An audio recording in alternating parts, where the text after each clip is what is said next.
Hello दोस्तों, sociology classes में आप सबका स्वागत है।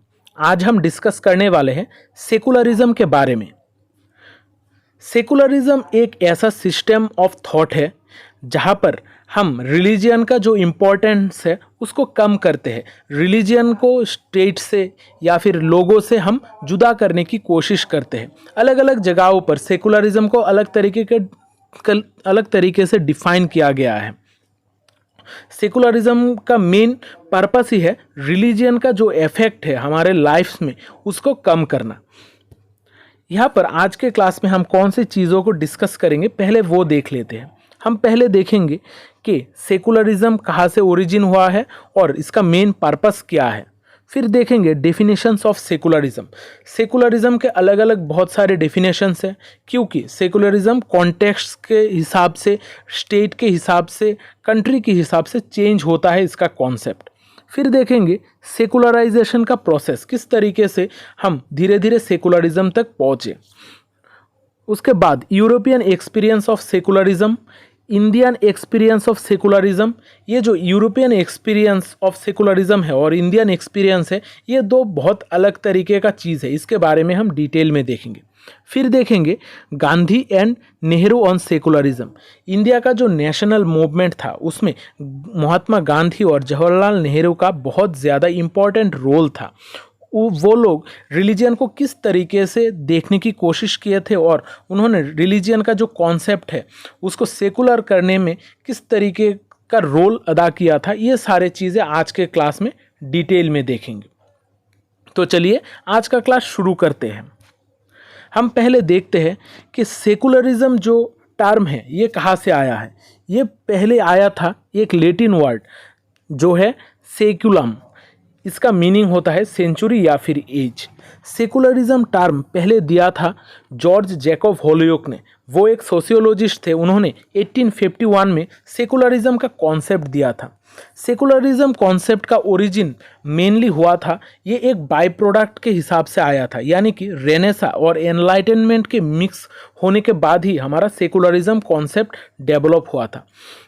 हम जानते हैं कि हमारा जो प्रीवियस टाइम है वहाँ पर रिलीजियन का बहुत ज़्यादा इफेक्ट हम देखते हैं। फिर धीरे धीरे लोग साइंटिफिक होने लगे, लोगों में आर्ट, लिटरेचर, ये सारी चीज़ों के बारे में बहुत ज़्यादा आकर्षण बढ़ता गया और साइंटिफिक नॉलेज लोग गेन करने लगे। इस तरीके से हमारा सेकुलरिज्म कॉन्सेप्ट डेवलप हुआ है। यहाँ पर रेनेसा यानी कि जो हमारा रिबार्थ का कॉन्सेप्ट था कि हमारा सोसाइटी फिर से रिबार्थ हो रहा है, वहाँ पर बहुत सारे आर्ट, लिटरेचर वर्क्स, ये सारे चीज़ें होने लगी जो लोगों को अपनी अलग एक पहचान देने लगी। इसके वजह से लोग रिलीजन से हट के खुद को सोचने लगे। फिर आता है हमारा एनलाइटनमेंट फेज, जहाँ पर रीज़न और साइंटिफिक नॉलेज को बहुत ज़्यादा इम्पोर्टेंस दिया जाता है। यहाँ पर भी साइंस के डेवलप होने के बाद, रीजनिंग की कैपेसिटी को डेवलप होने के बाद लोग रिलीजियन को क्वेश्चन करने लगे। रिलीजन को क्वेश्चन करने के वजह से ही रिलीजन का इफेक्ट धीरे धीरे कम होने लगा और हमारा सेकुलरिज्म का कॉन्सेप्ट धीरे धीरे डेवलप होने लगा। अब देखते हैं सेकुलरिज्म का डेफिनेशन। बहुत सारे जगहों पर अलग अलग सेकुलरिज्म का डेफिनेशन मिलेंगे, लेकिन हम कॉमनली ये जो 3 डेफिनेशंस है इनको ही हम मानते हैं। यहाँ पर जो 3 कॉमन डेफिनेशंस है, एक है पीपल सेंट्रिक डेफिनेशन, फिर है स्टेट सेंट्रिक और लास्ट में है इंडियन स्पेसिफिक।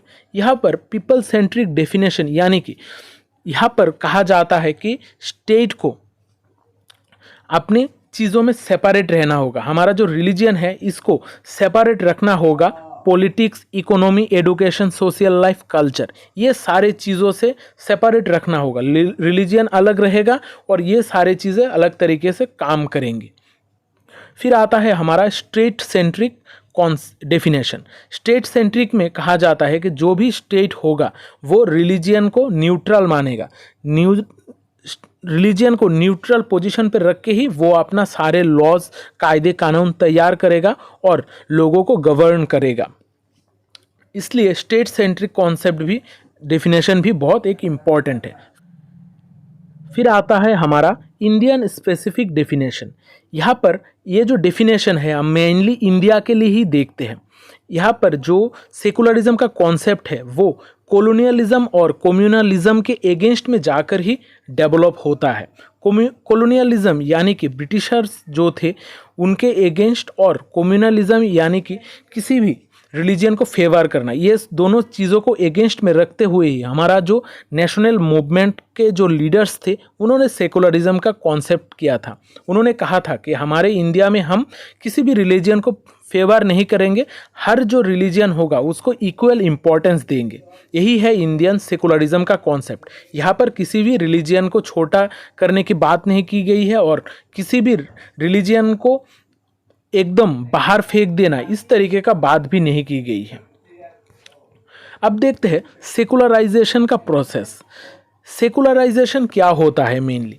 सेकुलराइजेशन एक ऐसा प्रोसेस है जहाँ पर रिलीजियस थिंकिंग और इंस्टीट्यूशंस अपना सोशल सिग्निफिकेंस लूज करते हैं। यानी कि रिलीजन का जो चीज़ें हैं, जहाँ पर भी रिलीजन इफेक्ट करता है, वो सारे इफेक्टेड जो एरियाज़ है वो बहुत कम हो जाती है। इसको कहा जाता है सेकुलराइजेशन प्रोसेस। सेकुलराइजेशन प्रोसेस से सोशल इम्पोर्टेंस, रिलीजन का सोशल इम्पोर्टेंस डिक्लाइन होता है और सेकुलरिज्म के वजह से ये सारे जो रोल्स है रिलीजन का वो पॉलिटिकल अफेयर और सोशल लाइफ में ये बहुत ही घट जाते हैं। सेकुलराइजेशन एक प्रोसेस होता है और सेकुलरिज्म है उस प्रोसेस का रिजल्ट। इसलिए हमें सेकुलराइजेशन और सेकुलरिज्म को एक साथ देखना होता है। सेकुलरिज्म एक प्रोसेस है जिससे रिलीजियस इंपॉर्टेंस धीरे धीरे कम होता है और जो सेकुलरिज्म है उस इफेक्ट को कम होने के बाद हम क्या रिजल्ट देखते हैं वो होता है हमारा सेकुलरिज्म। अब देखते हैं कौन से वो प्रोसेसेस है जिसके वजह से हमारा सेकुलराइजेशन सोसाइटी में चेंज ला रहा था। सोसाइटी में किस तरीके से चेंजेस आए सेकुलराइजेशन के वजह से। पहला है विड्रॉल ऑफ रिलीजन। जो भी रिलीजन था वो सोशल स्फेयर से धीरे धीरे विड्रॉल हो रहा था, यानी कि उसका जो इफेक्ट है वो धीरे धीरे कम हो रहा था। एडुकेशन, मैरिज, ये सारे चीज़ों में फंक्शनिंग में रिलीजन का इफेक्ट कम हो रहा था। अब एडुकेशन सेक्टर में हर किसी को शिक्षा मिलने लगी। ये धर्म के हिसाब से शिक्षा नहीं हो रही थी, हर किसी को शिक्षा मिल रही थी। और मैरिज के हिसाब से, यहाँ पर मैरिज भी लिखा गया है, मैरिज यानी कि हम कोर्ट मैरिज की बात कर रहे हैं। कोई भी धर्म के लोग हो वो मैरी कर सकते हैं एक दूसरे के साथ और अपने हिसाब से रह सकते हैं। फिर आता है हमारा प्लूरलिज्म का कॉन्सेप्ट। प्लूरलिज्म यानी कि बहुत सारे धर्म एक साथ रहना। सेकुलराइजेशन के वजह से बहुत सारे धर्म एक साथ एकजुट होकर रहने लगे और एक दूसरे को टॉलरेट करते हुए दुनिया में रहने लगे। फिर आता है हमारा रेशनलाइजेशन। सेकुलराइजेशन के वजह से रेशनलाइजेशन बहुत ज़्यादा बढ़ने लगी। रेशनलाइजेशन यानी कि साइंटिफिक थिंकिंग, हमारा जो साइंटिफिक थिंकिंग है, रेशनल वर्ल्ड व्यू है, ये सारी चीज़ें हमारा बहुत ज़्यादा डेवलप होने लगी। यहाँ पर जो भी रिलीजन को लेके माइथ्स थे, मिराकल थे, मैजिक थे, ये सारे चीज़ें धीरे धीरे कम होने लगी और लोग हर किसी को क्वेश्चन करने लगे। अगर कोई भी मैजिक हो रहा है, ये क्यों हो रहा है, ये रिलीजन कर रहा है या फिर कोई दूसरा इसका रीज़न है, ये सारी चीज़ें लोग सोचने लगे। फिर हमारा डेवलप होने लगा क्रिटिकल कॉन्शियसनेस। हमारा जो कॉन्शियसनेस है वो क्रिटिकल होने लगा। हम हर चीज़ को क्वेश्चन करने लगे, चीज़ों को क्रिटिकली सोचने लगे। इसके वजह से हमारा जो रिलीजियस इंस्टीट्यूशंस है वो उसका स्ट्रक्चर में, बिलीफ पैटर्न में बहुत ज़्यादा चेंजेस होने लगे। जैसे हम जानते हैं कि पहले के ज़माने में माना जाता था कि जो सूरज है वो पृथ्वी की चारों तरफ घूमता है, लेकिन बाद में ये पता चला कि नहीं, साइंटिफिक रिसर्च के द्वारा ये पता चला कि सूरज स्थिर रहता है और जो पृथ्वी होता है वो उसके चारों तरफ घूमता है। इस तरीके के लोगों में बहुत सारे चीज़ें डेवलप होने लगे। लोगों की थॉट प्रोसेसेस भी बहुत ज़्यादा चेंजेस आने लगी। अब देखेंगे हम यूरोपियन एक्सपीरियंस ऑफ सेकुलरिज्म, यानी कि यूरोप में सेकुलरिज्म का कॉन्सेप्ट किस तरीके से था। जब भी हम यूरोप की बात करते हैं, यहाँ पर हमको एक चीज़ ध्यान में रखना होता है। यूरोप में हमारे पास ज़्यादा रिलीजन नहीं थे। वहाँ पर मेन जो प्रॉब्लम था वो था एक ही रिलीजन जो था क्रिश्चियनिटी, वहाँ पर क्रिश्चियनिटी डेवलप हुआ था और इसके एगेंस्ट में जाकर बाकी जो लोग हैं वो इसके एगेंस्ट में जाके चीज़ों को बता रहे थे। यहाँ पर बाकी रिलीजन के साथ उनको कोई लेन देन नहीं था, वहाँ पर सिर्फ मेनली क्रिश्चियनिटी था। यहाँ पर यूरोप में जो सेकुलरिज्म का जो कॉन्सेप्ट है वो रिफॉर्मेशन, रेनेसा और एनलाइटनमेंट के द्वारा ही आया था। यहाँ पर सबसे बड़ा जो प्रॉब्लम था यूरोपियन कंट्रीज़ में वो था क्रिश्चियनिटी, और उस क्रिश्चियनिटी को लोग क्वेश्चन करने लगे। उसके बाद सेकुलरिज्म के वजह से वो चर्चेस में बहुत ज़्यादा चेंजेस होने लगी।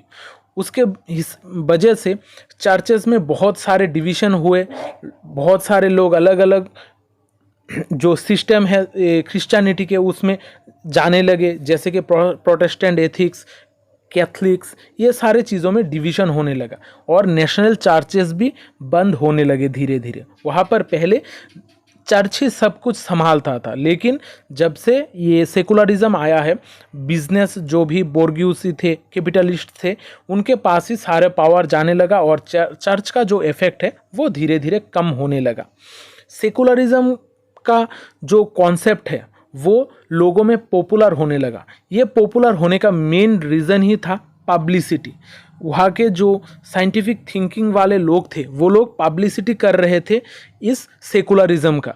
वो लोग मास एडुकेशन दे रहे थे फ्री प्रेस के द्वारा और सोशल मूवमेंट्स के द्वारा लोगों को समझाने लगे कि रिलीजियन बुरा क्यों है, इसका क्या क्या बैड इफेक्ट्स है, और हम उनका जो सेकुलरिज्म का कॉन्सेप्ट है वो डेवलप होने लगा।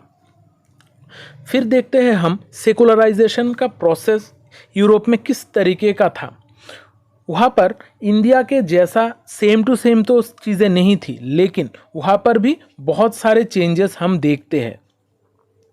वहाँ पर जो डेमोक्रेसी और राइट्स ऑफ सिटीजन्स था उसके ऊपर सबसे ज़्यादा फोकस किया जा रहा था।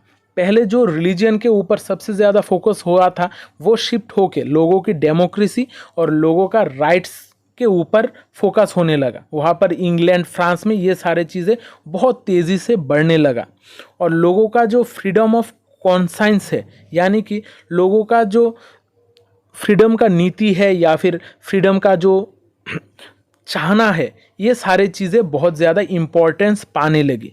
इसके वजह से वहाँ पर एक कहावत बहुत ज़्यादा डेवलप हो गई, वो था voice of God within us, यानी कि जो भी इंसान होता है उसके अंदर ही भगवान का वास होता है, भगवान का वॉइस ही है लोग, ये इसको ही कहा जाता है voice of God within अस।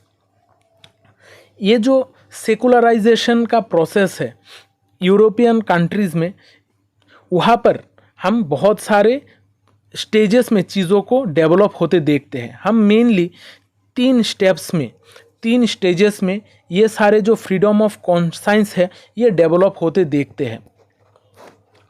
पहला है, जो लोग थे वो रिलीजियन को लेकर टॉलरेट थे, लेकिन वो लोग रिलीजियन के वजह से बहुत ज़्यादा स्ट्रगल कर रहे थे, क्योंकि रिलीजियन हर कोई फैक्टर को कंट्रोल कर रहा था। बर्थ, डेथ, उनका जीना, वो किस तरीके से रहेंगे, उसका खाना, ये सारे चीज़ें रिलीजियन बहुत ज़्यादा टॉलरेट कर रहा था।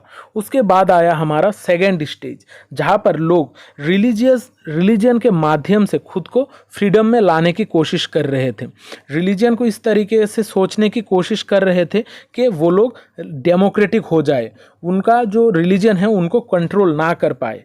फिर आता है थर्ड स्टेज, यहाँ पर जेन्युइन फ्रीडम ऑफ कॉन्साइंस घटता है, यानी कि यहाँ पर ही मेनली जो रिलीजन का इफेक्ट है वो कम होता है, यानी कि लोगों में साइंटिफिक थिंकिंग और रीजनिंग कैपेसिटी बहुत ज़्यादा डेवलप होता है।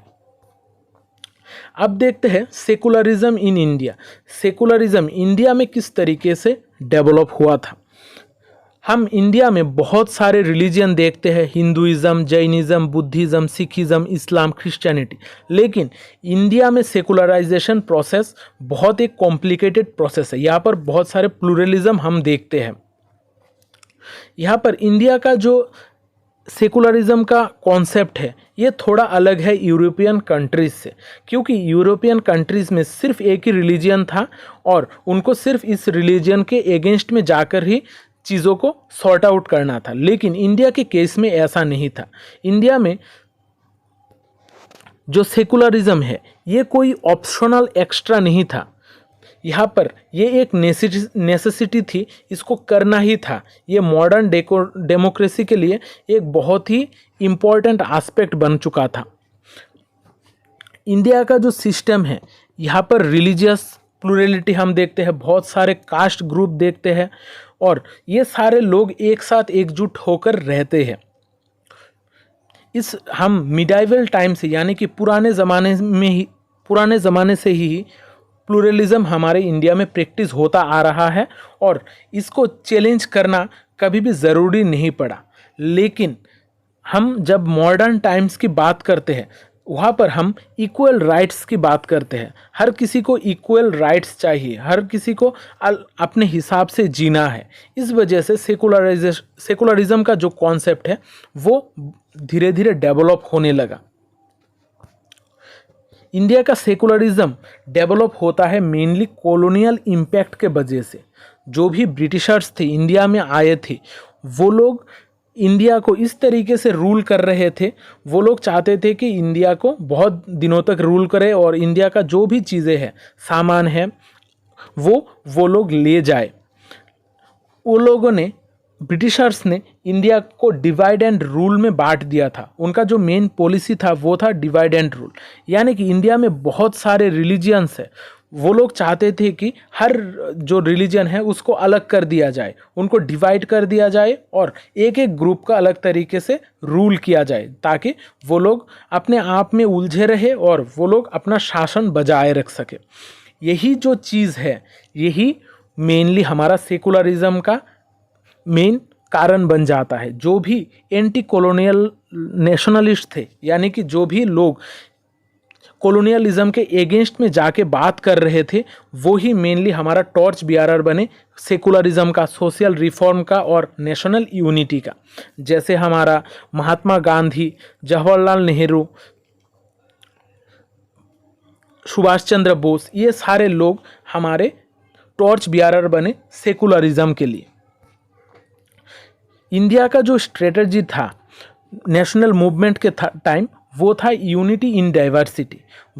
उनका कहना ही था कि हम यूनिटी इन डाइवर्सिटी, यानी कि हम जो भी है, हमारे यहाँ पर बहुत सारे रिलीजन है, बहुत सारे कल्चर है, लेकिन हम सब एकजुट होकर रहेंगे, एक साथ रहेंगे। यही जो पॉलिटिकल आइडियल है, ये जो पॉलिटिकल कॉन्सेप्ट है, यही मेनली हमारे इंडिया का लिबरेशन का कारण बना और इंडिया में सेकुलरिज्म इसी चीज़ से हम देखते हैं। यही वो कॉन्सेप्ट है जो हमारे इंडिया में सेकुलरिज्म को बूस्ट करता है। इंडिया का जो कल्चरल सिस्टम है वो एक सैलेड बाउल है, ये कोई मेल्टिंग पॉट नहीं है। सैलेड बाउल यानी कि यहाँ पर बहुत सारे चीज़ें हैं, जहाँ पर जैसे हम देख सकते हैं जब हमारे घर में सैलेड होता है, यहाँ पर बहुत सारे फल सब्जियाँ होती है, लेकिन हर कोई अलग अलग है, लेकिन हम इनको एकजुट होकर देखते हैं। ये सारे एक साथ होकर ही सैलेड बाउल बनाते हैं। इस तरीके से इंडिया में भी सेकुलरिज्म इसी तरीके का था। अब देखते हैं नोशंस ऑफ सेकुलरिज्म। जो नोशंस ऑफ सेकुलरिज्म है वो मेनली दो तरीके का है, एक है वेस्टर्न और दूसरा है नॉन वेस्टर्न। वेस्टर्न में क्या था? वेस्टर्न में मेन चीज़ ही था रिलीजियन को पॉलिटिक्स से बाहर रखा जाए। लेकिन जो नॉन वेस्टर्न जो हम इंडिया में मेनली देखते हैं, यहाँ पर कॉन्टिन्यूअस डायलॉग रिलीजियन और जो भी पॉलिटिक्स है इसमें इसके बीच में चलता आ रहा था, यानी कि ये दोनों एक साथ इकट्ठा होकर एकजुट होकर चल रहा था। इसलिए सेकुलरिज्म का मेनली हम दो नोशंस बताते हैं, एक वेस्टर्न एक है नॉन वेस्टर्न। अब देखते हैं गांधी और नेहरू का सेकुलरिज्म में किस तरीके का कॉन्सेप्ट रहा है, उनका कंट्रीब्यूशन क्या रहा है इंडिया का सेकुलरिज्म में। नेहरू, एक तरफ अगर हम नेहरू की बात करें तो वो थे मॉडर्न मॉन्स्टर, यानी कि वो एक मॉडर्निटी को बिलीव करने वाला इंडिया को मॉडर्न तरीके से सोचने के लिए वो बहुत ज़्यादा इम्पोर्टेंट रोल प्ले कर रहे थे। और गांधी ऑपोजिट में थे, वो थे ट्रेडिशनल चीज़ों को समझाने में। वो चाहते थे कि वो जो पुराना कल्चर है, वो पुराना ट्रेडिशन है, हमारे विलेज है, उनको बहुत आगे लेके जाना। इन दोनों में मतभेद तो थे, ये दोनों का थिंकिंग बहुत ही अलग तरीके का था, लेकिन ये दोनों कभी भी इंडिया का जो कल्चर है इसको क्वेश्चन नहीं किए थे। ये लोग एक साथ एकजुट होकर इंडिया को आगे बढ़ाने लगे। वो लोग, गांधी और नेहरू, कभी भी टेक्स्ट बुक सेकुलरिज्म का जो टेक्स्ट बुक डेफिनेशन है इसको फॉलो नहीं कर रहे थे। वो लोग खुद का एक सेकुलरिज्म का कॉन्सेप्ट तैयार कर रहे थे, क्योंकि इंडिया उस टाइम ब्रिटिश के अधीन था और वहाँ पर ब्रिटिश से भी इंडिया को लड़ना था और उसके साथ साथ इंडिया को इंडिपेंडेंट भी होना था। इस वजह से इंडिया में यूनिटी का कॉन्सेप्ट लाया गया, यानी कि यूनिटी इन डाइवर्सिटी। अब देखते हैं गांधी का कॉन्सेप्ट क्या था रिलीजन को लेके, सेकुलरिज्म को लेके। गांधी ने कहा था कि जो सेकुलरिज्म है इसका मतलब है रेस्पेक्ट फॉर ऑल रिलीजन। जो भी धर्म होंगे हम हर किसी धर्म को रेस्पेक्ट देंगे और हर धर्म का जो स्पिरिचुअल बिलीफ है इसको हम न्यूट्रल तरीके से देखेंगे। उन्होंने जो हमारा मेन कॉन्सेप्ट था गॉड इज़ ट्रूथ, इसको चेंज करके उन्होंने कहा था कि truth is God. Gandhi ji ने कहा था कि रिलीजन एक पर्सनल मैटर है, ये कोई भी पॉलिटिकल मैटर नहीं है, ये एक अपना अपना पर्सनल मैटर है, इसलिए रिलीजन का कोई प्लेस नहीं है पॉलिटिक्स में। उन्होंने इस तरीके से भी चीज़ों को डिस्क्राइब किया था कि मैं एक हिंदू हूँ, मैं अपने धर्म के लिए जान भी दे सकता हूँ, लेकिन इसका मतलब ये नहीं है कि मैं इसको हर जगह पर अपने इम्पोर्टेंस स्प्रेड करते रहूँ। उसको पॉलिटिक्स में वो कभी भी नहीं चाहते थे कि पॉलिटिक्स में ये सारी चीज़ें इंक्लूड हो। वो कहते थे कि रिलीजन एक पर्सनल मैटर है। अब देखते हैं नेहरू का सेकुलरिज्म का कॉन्सेप्ट क्या है। नेहरू ने इंडिया को फ्रीडम स्ट्रगल में बहुत ज़्यादा आगे बढ़ाया था और वो इंडियन जो नेशन बिल्डिंग प्रोसेस है उसमें बहुत बड़ा योगदान किए थे। उन्होंने इंडिया को मॉडर्न बनाने के लिए बहुत सारे स्टेप्स लिए थे। वो इंडिया के पहले प्राइम मिनिस्टर थे जो बहुत सारे चीज़ों को, मॉडर्निटी को बहुत अच्छी तरीके से समझते थे। उनका जो सेकुलरिज्म का कॉन्सेप्ट था वो था रिलीजियस प्लूरलिज्म, यानी कि हम एकजुट एक साथ होकर ही रहेंगे। वो चाहते थे कि जो भी इंसान है वो अपना अपना काम करे और धीरे धीरे अपने आप को उन्नति की तरफ ले और हर किसी को इक्वल अपॉर्चुनिटी मिलनी चाहिए। वो धर्म के हिसाब से हो या जात के हिसाब से हो, किसी के हिसाब से हम उनको भेदभाव नहीं करेंगे, हर किसी को इक्वल अपॉर्चुनिटी देंगे। Nehru was without religious faith but not without religious feeling, यानी कि नेहरू के पास रिलीजियस बिलीफ नहीं था, वो विश्वास नहीं करते थे धर्म के ऊपर, लेकिन वो रिलीजियस फीलिंग को, धर्म का जो फीलिंग है उसको समझते थे। इसलिए उन्होंने चाहा था कि हर किसी को एक साथ एकजुट होकर लेकर चले, वो धर्म के हिसाब से हो या फिर जात के हिसाब से हो। वो इंडिया का जो मॉडर्न नेशन बिल्डिंग प्रोसेस था उसमें बहुत ज़्यादा योगदान किए थे। उनका बहुत सारा प्रोजेक्ट्स था जो लॉन्ग टर्म प्रोसेस था कि हमारा इंडिया किस तरीके से डेवलप करेगा। इंडिया के डेवलपमेंट में जवाहरलाल नेहरू का बहुत बड़ा इम्पोर्टेंट रोल था। आशा करता हूँ आज का क्लास आपको अच्छा लगा है। अगर क्लास अच्छा लगा है तो चैनल को सब्सक्राइब कर देना और वीडियो को लाइक और शेयर ज़रूर करना, क्योंकि शेयरिंग इज़ केयरिंग। अगर आप किसी को साथ चीज़ें शेयर करोगे तभी उनको पता चलेगा कि आप उनके लिए केयर करते हो। तो मिलते हैं अगले क्लास में, तब तक अच्छे रहिए, स्वस्थ रहिए और लोगों में प्यार बांटते रहिए। जय हिंद।